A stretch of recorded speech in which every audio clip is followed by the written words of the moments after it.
தர்பூசணி சாப்பிட்ற ஆளாக இருக்கட்டும், இல்லை ஏங்கன்னு சொல்கிற ஒரு விஷயமா இருக்கட்டும், அவங்கெல்லாம் கட் பண்ணால் மெயின் ஸ்ட்ரீமில் பெரிய இடத்துல நடிக்கிறதுக்கு வராங்க. கூப்பிட்டு வாய்ப்பு தராங்களா அவங்கள தான் கேட்கணும். பண்ணிட்டோம், ஆனால் அது எங்கே திரும்ப வந்து தவறாக மாறுது. அதை கூப்பிட்டு ரெகக்னேஷன் தராங்களே, அங்கே தான் பிரச்சனையாக மாறுது. மிஸ்டர் கோல்ட் சன்ஃப்ளவர் ஆயில், அளவிலும் தரத்திலும் நோ காம்ப்ரமைஸ்.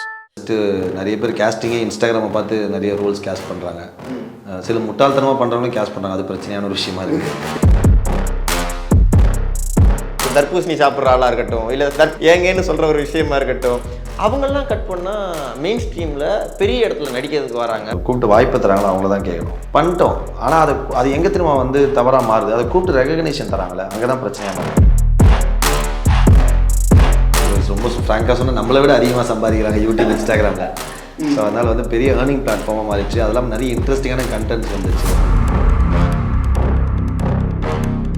இப்போ நீ வந்து என்னை வந்து ரேண்டமாக திடீர்னு ஒரு ஹிட் ஆகிட்டு, ரேண்டமாக ஒரு ஸ்டார் ஆகிட்டு, நீ என்னை வந்து சினிமா கைவிட்டுச்சுன்னா எனக்கு புரியல.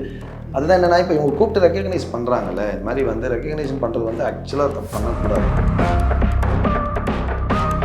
இது எல்லாமே இருக்குது ஒரு படம் ஹிட் ஆகிறதுக்கு. ஸோ அப்படி இருக்கும்போது ரொம்ப யதார்த்தமான ஒரு படத்தை வந்து ஒரே ஒருத்தர் பார்த்துட்டு எனக்கு இது பிடிக்கலான்றதுக்காக நீ ஒருத்தர் கொண்டு வந்து அது வீடியோவாக போட்டு எல்லாருமே வந்து சொல்லி நீ பார்க்காத.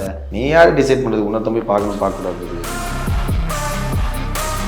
Periyar Maniammai Institute of Science and Technology, Tanjavur. The world needs you.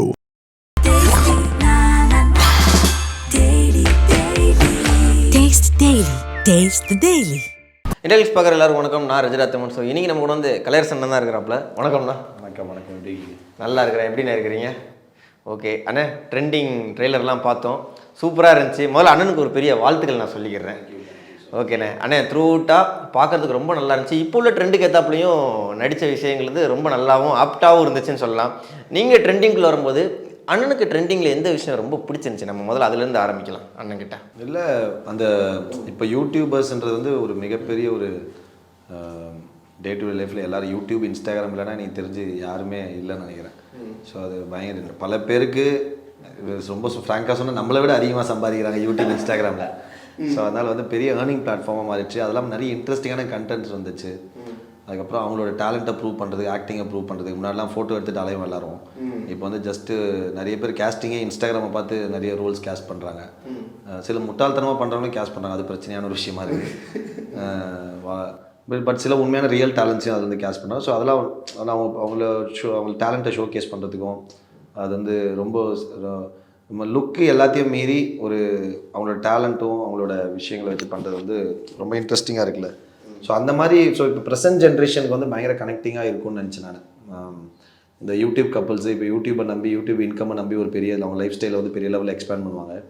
But one day அது இல்லை அப்படின்னா, இல்லை பிரச்சனை அப்படின்னா, இல்லை அவங்க எதிர்பார்த்த இன்கம் அதுலேருந்து வரல அப்படின்னா என்ன நடக்கும்? How it will disturb them, what they will do, be force to do. ஏன்னா அடுத்தடுத்து என்ன பண்ணணும்? ஏன்னா வேலையெல்லாம் விட்டு அதை ஆரம்பிச்சிருப்பாங்க. ஸோ அப்படி இருக்கும்போது அந்த மாதிரி ஒரு கப்புள்ஸ்க்கு அவங்க லைஃப்பில் நடக்கிற பிரச்சனைகள் அதை பேஸ் பண்ணி வருது. அது அவங்க ரெண்டு பேரும் எவ்வளோ டிஸ்டர்ப் பண்ண அவங்க லைஃப் எப்படி மாற்றுதுன்ற மாதிரி. அதே மாதிரி ரொம்ப சிம்பிளான, ரொம்ப நார்மலாக ஒரு சின்ன பட்ஜெட்டில் ஒரு வீட்லேயே பண்ணலாம் அப்படின்ட்டு நான் ஆக்சுவலாக வேற ஒரு படம் பண்ணுறேன். அது ஆனந்தன் வந்து என் க்ளோஸ் ஃப்ரெண்டு.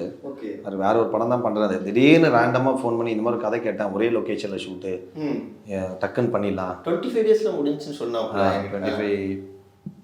26 days பண்ணிட்டோம் அப்படின்னு சொன்னார். சரி ஓகே, நான் கதை கேட்டேன். ஆக்சுவலாக கதை கொஞ்சம் இன்ட்ரெஸ்டிங்காக இருந்தது. பட் ஆனால் எனக்கு என்ன யோசனையும் இருந்ததுன்னா, ஒரு ரெண்டே கேரக்டர்ஸு ரெண்டே கேரக்டர்ஸை தொடர்ந்து ஆடியன்ஸ் பார்க்கும்போது அது கொஞ்சம் எவ்வளோ சில பேர் திடீர்னு காஸ்ட்ரோஃபோபிக்காக ஃபீல் ஆகலாம் ஒரே வீட்டுக்குள்ளே இருக்கும்போது அப்படின்லாம் யோசனை இருந்தது. பட் ஆனால் ரொம்ப இன்ட்ரெஸ்டிங்கான அந்த மொமெண்ட்ஸ்லாம் கொஞ்சம் நிறைய இன்ட்ரெஸ்டிங்கான மொமெண்ட்ஸ் க்ரியேட் பண்ணியிருந்தார். ஸோ அதெல்லாம் கொஞ்சம் ஒர்க் பண்ணும்போது நல்லா இருந்தது. ஸோ அது கொஞ்சம் நல்லாயிருக்கும் அப்படின்னு சொல்லிட்டு எனக்கு தோணுச்சு. ஸோ அதை ட்ரஸ்ட் பண்ணி தான் பண்ணோம். அது வந்து நிறைய கேரக்டர்ஸ் கிடையாது, மொத்தமே நான், அவங்க பிரியா, அப்புறம் பிரேமண்ணா, அப்புறம் பிரியாவோட அம்மா கேரக்டர் ஒருத்தரும், அப்புறம் ஒரே ஒரு சீனில் மட்டும் ஃபியூ ஃப்ரெண்ட்ஸ் வருவாங்க, அவ்வளோதான். இதுதான் கேரக்டர்ஸே. ஸோ அப்படி இருக்கும்போது இத்தனை பேரை வச்சு ஒரு என்கேஜிங்காக ஒரு படம் உட்கார வச்சு பார்க்க முடியுமான்றது ஒரு பெரிய கேள்வி. ஸோ ஆனால் up to my knowledge I think ஒரு டீசெண்டான ஒரு படமாக வந்திருக்கு. கண்டிப்பாக ஆகா ஓகோன்னு இருக்குமான்னு நான் வந்து சொல்ல மாட்டேன். பட் கண்டிப்பாக நல்ல படம், நல்லா வந்திருக்கு படம். நாங்கள் பார்த்தோம், எனக்கு கொஞ்சம் இன்ட்ரெஸ்டிங்காக ஃபீல் ஆச்சு, நல்லாயிருக்கு. பட் ஆனால் என்ன தான் எண்ட் ஆஃப் த டே நமக்கு எது பண்ணாலுமே ஆடியன்ஸ்க்கு ரிசீவ் ஆகுது எப்படின்றது நமக்கு தெரியாதுல்ல. ஸோ அது வந்து பார்க்கணும். But it's a nice film. இல்லைண்ணே கண்டிப்பாக. ஏன்னா ட்ரெய்லர் நாங்களும் டீமோட உட்காந்து பார்க்கும்போது நிறையா டைலாக்ஸ் எங்களுக்கு கனெக்ட் ஆயிருந்துச்சு. பொண்ணுங்க வந்து டக்குன்னு போட்டால் ட்ரெண்ட் ஆயிடுவாங்கப்பா, பசங்க அப்படி ஆக முடியுமா அப்படின்னு சொன்ன விஷயமா இருக்கட்டும், இல்லை கடைசி ட்ரெய்லர் முடியும் போது வந்து ஃபேக் ஐடி, ஏன்னா முகம் தெரியாதவன் வந்து சோஷியல் மீடியாவில் என்னன்னாலும் பேசலாம், ஆனால் வந்து முகம் தெரிஞ்சுக்கிட்டு இங்கே பேசுகிறதுங்க வந்து யாராலையும் பேச முடியாதுன்னு சொல்கிற விஷயமா இருக்கட்டும், நிறைய இடத்துல நிறைய விஷயம் இருந்துச்சு. அப்புறம் கட் பண்ணால் ஒரு இடத்துல ஒரு பெரிய ஷோ ஒன்று, சேட்டலைட் சேனலோட ஷோ நினைக்கிறேன் எனக்கு தெரிஞ்சு, பிக் பாஸ், அதுக்கு ஒரு அடி வச்ச மாதிரி இருந்துச்சு ட்ரெய்லரில். ஆமாண்ணே இருக்கா அந்த மாதிரி? ட்ரெய்லர் என்ன பார்த்த ட்ரெய்லர் நீங்கள் பார்க்க ஆக்சுவலாக அந்த ட்ரெய்லர் நான் பார்க்குறேன். ஓகே, பார்க்கலீங்களா நீங்கள் இன்னும்? வேற ஒரு ட்ரெய்லர். ஏன்னா வீட்டுக்குள்ளே கேமரா வச்சு யாரோ ஒரு ஆள் இன்ஸ்ட்ரக்ஷன் கொடுத்துக்கிட்டே இருக்கிறாப்புல, உங்கள் 2 பேருக்குள்ள ஒரு சின்ன சலசலப்பு இருக்குது. அப்படிங்கும்போது வீட்டுக்குள்ளே இன்ஸ்ட்ரக்ஷன் கேமரா இதனாலே ஒரு ஷோ அப்படிங்கிறதான அந்த ஷோக்கு பிக் பாஸுக்கு ஒரு அடி இருக்கா அப்படின்னு கேள்வி தானே? அதெல்லாம் இல்லை, அந்த மாதிரி யார் ஷோஸ் அதெல்லாம் இல்லை. ஒரு இல்லைன்னா 2 பேரோட பர்சனல் கான்ஃப்ளிக்ஸ், பர்சனல் எமோஷன்ஸ், வெளி உலகத்துக்கு வந்து பயங்கர ஜாலியாக பயங்கர அப்படி அவங்களோட இப்போ இன்ஸ்டாகிராம் பார்த்து நமக்கு ஒரு யோசனை வரும், என்னடா உலகத்தில் எல்லாருமே சந்தோஷமாக இருக்காங்க, நமக்கு தான் 1 கோடி பிரச்சனை இருக்கு போல அப்படின்னு வரல. ஆனால் உள்ளே போய் பார்த்தா அவங்களுமே 1000 பிரச்சனை இருக்கும். பட் அவங்க பதிவு பண்ணுறது எல்லாமே ஒரு அவங்களுக்கு ரொம்ப மகிழ்ச்சியான விஷயங்களை மட்டும்தான் பதிவு பண்ணிட்டே இருக்காங்க. ஸோ அது வந்து அந்த மாதிரி வெளில இருப்பாங்க, பட் அவங்க உள்ளுக்குள்ளே டீப்பாக அவங்கள டிக் பண்ணால் நிறைய பிரச்சனைகள் இருக்கும். அவன் கேரக்டர் இப்போ ரோட்டில் ஒரு 4 பேர் சேர்ந்து ஒருத்தன் அடிச்சிட்டுருவான், செக் பண்ணி பார்த்தீங்கன்னா அடி வாங்கினோட அந்த 4 பேர் கேவலமானவனாக இருப்பான். ஓகே, ஆனால் ஒருத்தன் மாட்டினான்றதுக்காக அவனை போட்டு அடிப்பானுங்க. ஸோ அந்த மாதிரி அது வந்து நமக்கு என்ன இருக்குன்றது தெரியாது. அப்படி இருக்கும்போது இந்த மாதிரி இந்த 2 கேரக்டர்ஸ் வந்து ரொம்ப பயங்கர லவபுளான ஒரு கப்புள்ஸ் பயங்கர அந்த மாதிரி இருக்கும். பட் ஆனால் போக அந்த அவங்கள ஈகோ ட்ரிகர் ஆகிறதால, அவங்களுக்கு பிரச்சனைகள் வர்றதால என்ன மாதிரி கேரக்டர்ஸ் அவங்க மாறுறாங்க, அவங்க ஒரிஜினாலிட்டி என்னவா இருக்குது, என்னவா நடக்குதுன்ற மாதிரி இருக்கும். கொஞ்சம் லைட்டாக இன்ட்ரெஸ்டிங்காக இருக்கும். கண்டிப்பாக சொல்லும் போதே நல்லா இருக்குண்ணே. எனக்கு என்னென்னா இந்த இன்ஃப்ளூயன்சர் பற்றி நம்ம பேசலாண்ணே. சரியா, அண்ணனுக்குமே ஒரு இன்ஃப்ளூயன்சர் மேலே பயங்கர காண்டில் ஒரு இன்ஃப்ளூயன்சராக எனக்கு தெரிஞ்சு ரிவ்யூவர்னு நினைக்கிறேன். எனக்கு தெரிஞ்சு ஒரு டைம் போஸ்ட்லாம் போட்டிருந்தீங்க. ஓகேங்களா? ஸோ இன்ஃப்ளூயன்சர்னு தாண்டி இதில் எல்லாத்த பற்றியுமே பேசியிருக்கோம் அப்படிங்கிற மாதிரி தான் டேரக்டர் சார் சொல்லியிருந்தாப்புல. இந்த ரிவ்யூவராக இருக்கட்டும், இப்போ கூட ரீசெண்டாக வந்து அந்த நீயா நானா சொல்லலாம், அதை பற்றி நிறைய பேர் பேசியிருந்தாங்க. ஒரு மூவி ரிலேட்டடாகவே எடுத்துக்கலாண்ணே முதல்ல, அதுலேருந்து அப்படியே இன்ஃப்ளூயன்சர் சைடு வருவோம். ஏன்னா படங்கள் இப்போ ரிலீஸ் ஆகுது அப்படின்னா அதுக்கு ஒரு ரிவ்யூ கொடுக்குற விஷயமா இருக்கட்டும், இல்லை பர்டிகுலராக சில விஷயங்கள் டவுன் பண்ணி பேசுகிற விஷயமா இருக்கட்டும், அது ரொம்ப டாக்டிவாகவே நம்ம ஊரில் போய்கிட்டு இருக்கு. இன்னொன்று அதை பற்றி நிறையா சபையிலையும் பேசிக்கிட்டு இருக்கிறாங்க. அண்ணனோட கருத்து அதை பற்றி என்ன? நான் முதல்ல பொதுவாக கேட்குறேன். நான் இல்லை, விமர்சனன்றது வந்து தனிப்பட்ட சுதந்திரம் தான், அது ஒன்றும் பிரச்சனை கிடையாது. வந்து ஒரு படம் நீங்கள் பார்க்குறீங்க, இப்போ எல்லாமே விமர்சனக்குள்ளாக்கப்படுற ஒரு பொருள் தான். இப்போ நீங்கள் ஒரு பொருள் வாங்குறீங்க, இப்போ ஒரு ஏசி வாங்குறீங்கன்னா, என்னப்பா நான் இது வாங்கினேன், நல்லா இருந்தது, நல்லா இல்லை, கூலிங், எல்லாமே நம்ம வந்து ரிவ்யூ பண்ணுற ஒரு விஷயந்தான், அது ப்ராப்ளம் இல்லை. பட் ஆனால் அது என்னென்னா ரொம்ப பர்சனலாக ரொம்ப அவங்கள வந்து, ஏன்னா இப்போது ஒரு நல்ல படம், இப்போ எல்லாருமே நல்ல படம் எடுத்துகிட்டா உலகம் எங்கேயோ போயிருமே. வந்து எல்லாருமே ஒரு லேர்னிங் ப்ராசஸ் தானே, எல்லாருமே கம்ப்யூட்டரோ எதுவும் கிடையாதுல்ல, இது தட்டினா இது நடக்குன்றதுக்கு. நம்ம ஒரு விஷயம் ட்ரை பண்ணுறாங்க, இல்லை ஒரு புதுமையான ஒரு எக்ஸ்பீரியன்ஸ் தர ட்ரை பண்ணலாம், இல்லை புதுமையான ஒரு கதையை சொல்ல ட்ரை பண்ணலாம். அதனால் அது சில டைம் சக்ஸஸும் ஆகலாம், சில டைம் ஃபெயிலியரும் ஆகலாம். அது வந்து நம்ம பண்ண முடியாது. ஆனால் அது வந்து இந்த மாதிரி பண்ணியிருக்காங்க, இது எங்களுக்கு பிடிச்சிருக்குன்ற சொல்கிறத மீறி அதை போட்டு ரொம்ப ஒரு நாகரிகமே இல்லாமல் கலாய்க்கிறது, அவங்கள பர்சனலாக அட்டாக் பண்ணுறது, இல்லை ரொம்ப கொச்சமாக பேசுது, அது வந்து ரொம்ப தப்பாக இருக்கும். அதே மாதிரி சில படங்கள் நமக்கு அந்த கோபத்தை உருவாக்கலாம். சும்மா சில பேர் வந்து சில பெரிய விஷயங்கள்லாம் அந்த படத்தில் கிடச்சி டேக் இட் ஃபார் கிராண்டடாக எடுத்துக்கிட்டு ரொம்ப எதுவுமே பெருசாக ஒர்க் பண்ணாமல் டக்குன்னு ஆடியன்ஸை ரொம்ப அசால்ட்டாக எடுத்துக்கிட்டும் பண்ணக்கூடாது. அதில் நமக்குமே வரும். ஆனால் அதையுமே சொல்லக்கூடிய ஒரு விதம் இருக்குதுன்னு நான் நினைக்கிறேன். அதை வந்து நம்ம சொல்கிற விதம் தான். அது வந்து இந்த மாதிரி பார்த்தோம் பிடிக்கலாம், சரி ஓகே, நம்ம சொல்கிற ஒரு விஷயம் வந்து ஒருத்தர் பெட்டர்மெண்ட் பண்ணுறதுக்காக ஒரு விஷயமாக இருக்கணுமே தவிர, நீ அவன் நம்மளை பார்த்து கோவப்படுற ஒரு விஷயமே இருக்கக்கூடாது. எதிர்த்து நின்னா எல்லாமே பிரச்சனை தான். நம்ம சைடில் நின்று அவங்ககிட்ட ஒரு டிஸ்கஷனாக இருந்ததுன்னா அது தெரிஞ்சு நிறைய சேஞ்சஸ் வரும். ஸோ அதனால் வந்து கண்டிப்பாக அதே மாதிரி நீங்கள் இந்த படத்தை போய் பார்க்காதுன்னு சொல்கிறது யாருக்குமே ரைட்ஸ் கிடையாது. இப்போ உங்களுக்கு ஒரு டேஸ்ட், உங்களுக்கு பச்சை கலர் பிடிக்கலாம், எனக்கு மஞ்சள் கலர் பிடிக்கலாம். இப்போ நீங்கள் பச்சை கலர் சட்டை போடுறதா இவர் பிடிக்கலான்றதுக்கு எனக்கும் பிடிக்கலப்பா நான் போக முடியாதுல்ல. ஸோ அது வந்து நம்ம ஆடியன்ஸை பொறுத்து என்னென்னா அவங்க பர்சனலாக போய் இதை எக்ஸ்பீரியன்ஸ் பண்ணால், ஆனால் ஆடியன்ஸுக்குமே இன்றைக்கி என்னென்னா ஒரு என்டர்டெயின்மெண்ட் தேவைப்படுது, யாராவது ஒருத்தர் கலாச்சா அவங்களுக்கும் பிடிக்குது. ஒரு பாசிட்டிவான விஷயங்கள் எந்த அளவுக்கு சோஷியல் மீடியாவில் வந்து பெருசாக இருக்கும், அதே மாதிரி நெகட்டிவான விஷயங்கள் தொடர்ந்து ஒரு என்டர்டெயின்மெண்ட்டாக மாறுறதுக்கு பயங்கர. ஏன்னா இப்போ டேரக்டரை போட்டு காலி பண்ணுறாங்க பேசுகிறாங்கன்னா அவங்க பின்னாடி ஒரு ஃபேமிலி இருக்குது, ஒரு இது இருக்குது, லைஃப் ஒன்று இருக்குல்ல, நம்ம அதை போய் டிஸ்டர்ப் பண்ணுற முடியாது. ஸோ அதனால் வந்து கொஞ்சம் சென்சிபிளாக கொஞ்சம் ரெஸ்பெக்ட்ஃபுல்லாக இருக்கணும்னு நான் நினைக்கிறேன் ரிவ்யூவர்ஸ் வந்து. அதான் சொல்ல, இப்போ ஒரு ரிவ்யூ போடுறாங்க, அந்த ரிவ்யூவில் 4 தமிழ் படம் ஆடு வருது, ஓகேவா, அடுத்த வாரம் அதே படத்தை தான் போட்டு இந்த இப்போ இன்றைக்கி ஒரு படம் ரிலீஸ் ஆகுதுன்னா கூடவே 2 படம் ரிலீஸ் ஆகுது, அந்த 2 படம் ஆடு அந்த படத்தில் இன்னொரு படத்தை ரிவ்யூ பண்ணுறதுல வருது, அந்த படத்தையும் அவங்க காலி பண்ணுறாங்க, இன்னொரு படத்தை ரிவ்யூ போட்டு அந்த படத்தையும் காலி பண்ணுறாங்க. ஸோ மூவியே அவங்களுக்கு பிஸ்னஸும் தராங்க, அவங்க லைஃப்பையும் ஸ்பாயில் பண்ணுறாங்க.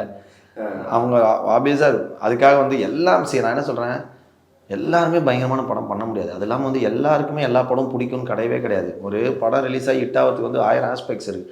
அந்த டைமில் மக்களோட மனநிலையாக இருக்கலாம், வந்து அவங்க பேசின அந்த கதையாக இருக்கலாம், இல்லை அவங்க அந்த அந்த விஷயம் திடீர்னு அவங்களுக்கு கனெக்டாக இருக்கலாம், இல்லை திடீர்னு ஒரு படமாக இருக்கும். இப்போ நிறைய வார்த்தைகள் இப்போ ரீசெண்டாக நீங்கள் கேட்டிருப்பீங்க, தேட்டரில் பெரிய ஏட்டியா ஓடிடியில் கழுவி ஊற்றுறாங்க. ஆமாம். நான் தேட்டரில் சரியாக போட ஓடிடியில் பயங்கரமாக இருக்குது. ஓடிடியில் தேட்டரில் மிஸ் பண்ணிட்டோம் அப்படிங்கிறாங்க. ஸோ அப்போ தேட்டரிக்கலாக பார்த்து சில பண்ணும்போது நமக்கு பயங்கர வந்து ஒரு எனர்ஜி கிரியேட் ஆகி, இப்போ எல்லாருமே என்ஜாய் பண்ணுவோம், நம்ம என்ஜாய் பண்ணுவோம், நம்மளை கனெக்ட் பண்ணுவோம், நமக்கு பயங்கர ஜாலியாக இருக்கும். திடீர்னு நம்மளே தேட்டர் விட்டு வெளில வச்சுட்டு பயங்கர எக்ஸைட் ஆகும். ஒரு 1 hour கழிச்சு இல்லையா அந்த படம் ஓகேவான படம் தானே, ஏன் இவ்வளோ எக்ஸைட் ஆகணும் நம்மன்னு தோணலாம்.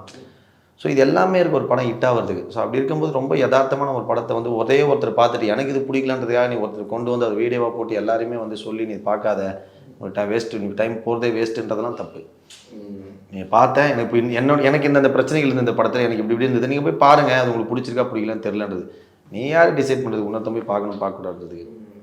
ஆடியன்ஸ் வந்து நான் அவங்களோட விருப்பங்கள் கொண்டு போய் மற்றவங்க மேலே வைக்கக்கூடாது. உங்களுக்கு பிடிச்சிருக்கு போய் பார்க்கலாம். வந்து சரி ஓகே, நம்ம என்ன சொல்கிறோம், அவங்க வந்து ஒரு மணி ஸ்பெண்ட் பண்ணுறாங்க, அதுக்கான ஒரு விஷயம் நடக்கலை அப்படின்னு தெரிஞ்ச உடனே அவங்களுக்கு ஒரு கோவம் வருது. ஸோ அது வந்து இல்லைன்னா பட் அது ரெஸ்பெக்ட்ஃபுல்லான விஷயம் தான், நம்ம ஏற்றுக்கலாம். அது ஏற்றுக்கு நம்ம பெட்டர்மெண்ட்டுக்காக ஒர்க் பண்ணணும். ஆனால் அது வந்து நீங்கள் அவங்க அடுத்தது படமே பண்ண முடியாத மாதிரி அவங்கள அடிச்சு காலி பண்ணி விட்டா அது ரொம்ப பர்சனல் அட்டாக்காக மாறும்போது ரொம்ப டிஸ்டர்ப் ஆகும்ல. கண்டிப்பாக அதான் அந்த ஒரு ரிவ்யூங்கிறது ஒரு கன்ஸ்ட்ரக்டிவ் கிரிட்டிசிசமாக இருக்கலாமே தவிர. ஆமாம், அதை வந்து நம்ம கண்டிப்பாக நம்ம இப்போது பாராட்டினா நம்ம பயங்கர சந்தோஷமாக இருக்கும், கண்டிப்பாக நம்ம ஏற்றுப்போம், அது ஓகே தான். அதே மாதிரி நம்மளை வந்து பிடிக்கலன்னு சொல்கிறாங்க, திட்டலன்னு சொல்கிறாங்களா, இல்லை நீங்கள் இந்த விஷயம் தப்பாக பண்ணுவீங்க படத்துன்னு சொல்கிறாங்களா, ஓகே, அது சென்சிபிளாகவும் ஜெனுவனாகவும் சொல்கிறாங்களா, அது கண்டிப்பாக ஏற்றுக்கலாம். அது நீ வந்து ஏன் நீ இப்படி பண்ணக்கூடாது அப்படின்னு சொல்கிறது வந்து ஓகே, அது சென்சிபிளாக இருக்குது, கரெக்டாக இருக்குன்னா நம்ம ஏற்றுக்கிட்டு பண்ணலாம். அப்படி இல்லைன்னா நம்ம கண்டிப்பாக யாராக இருந்தாலும் டிஸ்டர்ப் ஆகும். கண்டிப்பாக இப்படி பண்ணக்கூடாது, அதை எப்படி பண்ணலாங்கிற சொல்லலாம், பண்ணவே கூடாதுன்னு சொல்கிறது தான் இங்கே தப்பு அப்படிங்கிறது தான். ரொம்ப தப்பான விஷயம்னா பண்ணவே கூடாதுன்னு கூட சொல்லலாம், அது பிரச்சனை இல்லை. பட் ஆனால் சொல்கிற விதமும் இதுவும் இருக்குது. ஸோ அதுக்கடுத்து இந்த இன்ஃப்ளூன்சர் பற்றி நம்ம இங்கே பேசுகிறோம்ல, ஏன்னா இப்போ மூவியும் டோட்டலாக வந்து அர்ஜுன் மீரா கான்செப்ட் தான், கப்புள்ஸ் லாக் அப்படிங்கும்போது அண்ணனுக்கு இன்ஃப்ளூயன்சர்ஸ் கிட்ட, ஏன்னா இப்போ முக்கால்வாசி எல்லாமே இன்ஃப்ளூயன்சர் தான். ஒரு படம் எனக்கு தெரிஞ்சு நான் அந்த டயத்தில் இன்டர்வியூ எடுத்திருந்தேன்னு நினைக்கிறேன், அது படமே கிடையாது, ஆனால் அந்த படத்துக்கு இன்ஃப்ளூயன்சர்ஸ் வச்சு அவ்வளோ ப்ரொமோட் பண்ணி அதை அவ்வளோ பிளாக் பஸ்டர் ஆக்குனாங்க அந்த டயத்தில். ஸோ இன்ஃப்ளூயன்சர் இந்த டயத்தில் வந்து இன்ஃப்ளூயன்சரோட இன்ஃப்ளூயன்சிங் ரொம்பவே இருக்குது.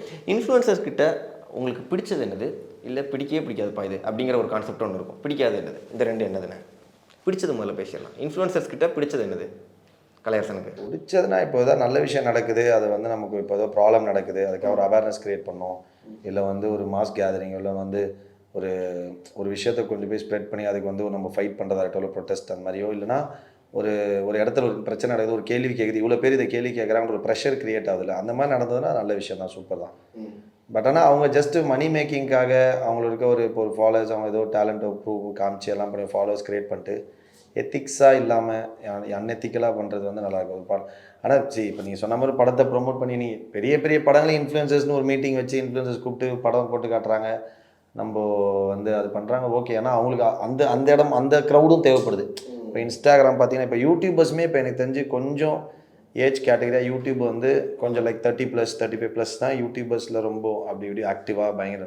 இப்போ இன்ஸ்டாகிராம் பார்த்தீங்கன்னா ஆல் அக்ராஸ் எனக்கு தெரிஞ்சு 6லேருந்து 60 மாதிரி. ஆமாம், சின்ன பசங்கள்லாம் இன்ஸ்டாகிராம் தான் இப்போ உலகமே ஆயிடுச்சு. So everybody is using Instagram. So அது வந்து ஏதாவது ஒரு விஷயம் நடக்குது, டக்குன்னு நம்ம திருப்பி பார்த்தா ஒரு 25 மீம் வந்துருக்கு ஒரு பேர், டக்குட்டே இந்த விஷயம் நடந்து ஒரு 1 hour தான் ஆகுது, அதுக்குள்ளே க்ரியேட்டிவாக பயங்கர சூப்பராக இருக்குது. ஆனால் வந்து அது உண்மையாக பொய்யான்னு தெரியாமல் அதை பற்றி உங்கள் நியூஸ் பரவுறது, இல்லை ஒருத்தரை போட்டு பர்சனலாக காலி பண்ணுறது, அது வந்து அதை பற்றி தப்பாக இது பண்ணுறது, ஒரு என்டர்டெயின்மெண்ட்டாக மாற்றிடுறது அதை. ஸோ அது வந்து கொஞ்சம் டிஸ்டர்பிங்காக தான் இருக்கும். ஆனால் இப்போ நீங்கள் சொன்ன மாதிரி ஏதோ ஒரு படம் கூட கேள்விப்பட்டேன், நான் பேர்லாம் தெரியல, ஏதோ இன்ஃப்ளூயன்சர்ஸ் வச்சு பண்ணி அந்த படம் போய் அந்த படம் நல்லா ஓடிச்சுலாம் சொன்னாங்க. அதான் ஏதோ படம். அதுக்கப்புறம் ஆனால் வந்து அதுக்கப்புறம் இப்போ அதுவுமே திரும்ப சப்போஸ் மக்கள் நிறைய பேர் பார்த்துட்டு நல்லா இல்லைன்னு ஏதோ சொன்னாங்களா, இல்லை என்ன அந்த அளவுக்கு இவங்க கொடுத்த பில்டப் அளவு இல்லை அப்படின்னு சொன்னாங்களான்னு தெரியல. திரும்ப இப்போ நெக்ஸ்ட் படம் அந்த மாதிரி பண்ண மாட்டாங்க. ஆனால் இன்ஃப்ளூயன்ஸோட இம்பேக்ட் வந்து நீ பயங்கரமாக இருக்குதான். ஏன்னா இப்போ ரீச் தானே, இம்பேக்ட்ன்றது மாரி ரீச். நான் என்ன சொல்கிறேன், இப்போ நான் இன்ஸ்டாகிராமில் அவ்வளோ ஆக்டிவாலாம் கிடையாது. திடீர்னு இப்போ என்னோட இன்ஸ்டாகிராம் 2 பேர் ஜாலியாக யூஸ் பண்ணுவாங்க, வந்து நார்மலாக இருக்கும். நான் வந்து பட் இப்போ ரீசெண்டாக கொஞ்சம் இந்த வாய்க்கு அப்புறம் கொஞ்சம் அது கரெக்டாக வச்சுருக்கோம். பட் ஆனால் ரொம்ப ஆக்டிவாக கிடையாது நான். ஏன்னா நான் இப்போ ரொம்ப ஃபோர்ஸ்டாக யாராவது வந்து ஏதாவது போடுங்க, இதை பண்ணுங்கள், அப்படி பண்ணுங்கன்னு சொன்னால் தான் நான் அதை வந்து யோசிச்சு போஸ்ட் போடுவேன். இல்லை மற்ற படங்களோட போஸ்ட்டு நம்ம ஃப்ரெண்ட்ஸ் யாராவது ரிக்வெஸ்ட் பண்ணால் அது போடு, அப்படி தான் பண்ணுவேன்.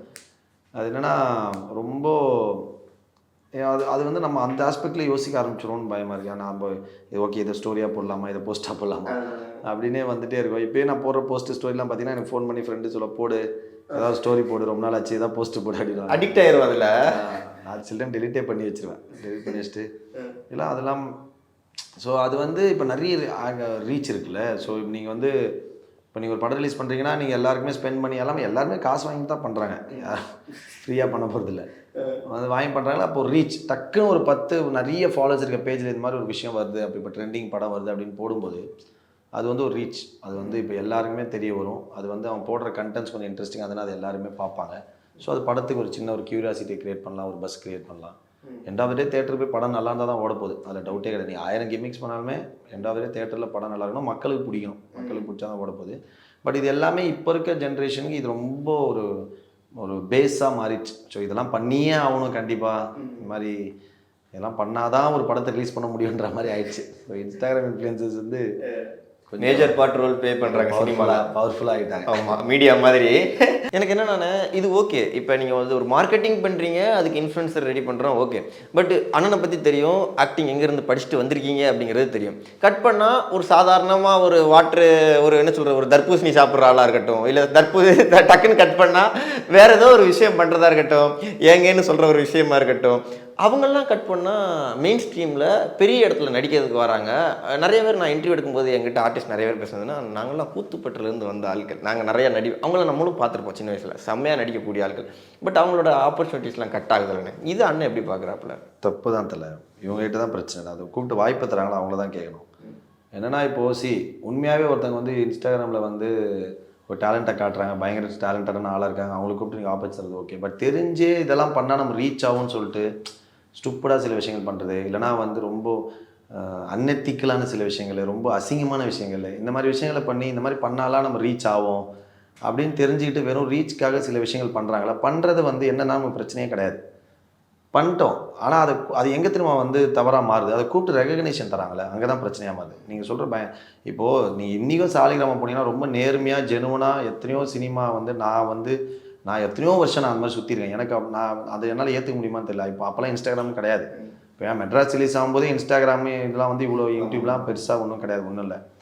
நான் அதுவே ஃப்ரெண்ட்ஸ் தான் கிட்ட மச்சான், இன்னைக்கு மெட்ராஸ் ரிலீஸ் ஆனால் உனக்கு ஒரே நாளில் 2 மில்லியன் ஃபாலோவர்ஸா அப்படிலாம் சொல்லுவாங்க.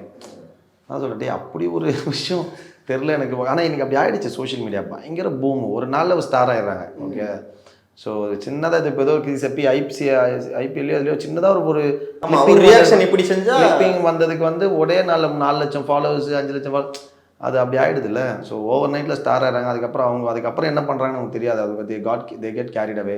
அதுக்கப்புறம் அது உண்மை நினச்சி வாழ ஆரம்பிச்சிடும். ஆமாம், என்னென்னா இப்போ ஒரு நல்ல விஷயத்தில் ட்ரெண்ட் ஆனால் கூட ஓகே. இப்போ சம்திங் ஏதோ அக்கா அப்படின்னா ஒரு அடல்ட் கண்டென்ட்டில் ஒரு ஆள் வராங்க, கட் பண்ணால் ஒரு பெரிய ஸ்டாரோட ஒரு பெரிய மியூசிக் டைரக்டரோட பாட்டில் நடிக்கிறாங்க.